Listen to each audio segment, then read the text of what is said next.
Welcome home! Good to see you! Kamusta?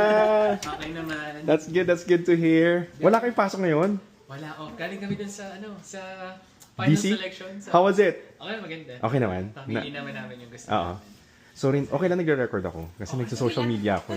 And I saw you guys are vlogger too. I saw your YouTube channel. Nag-stop ka na? Bakit? Busy kasi.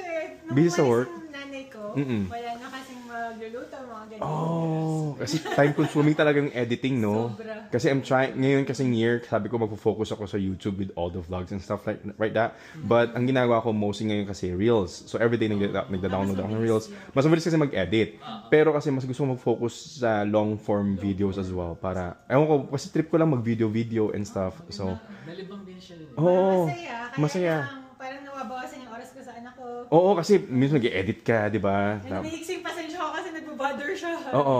Oo. Memories din ba? Oo, exactly. Memories din siya. Kapag may ano na lang, ganun na Oh, pag may time na lang, pag mamam. Alam mo how I found out? Pasok po, can I grab you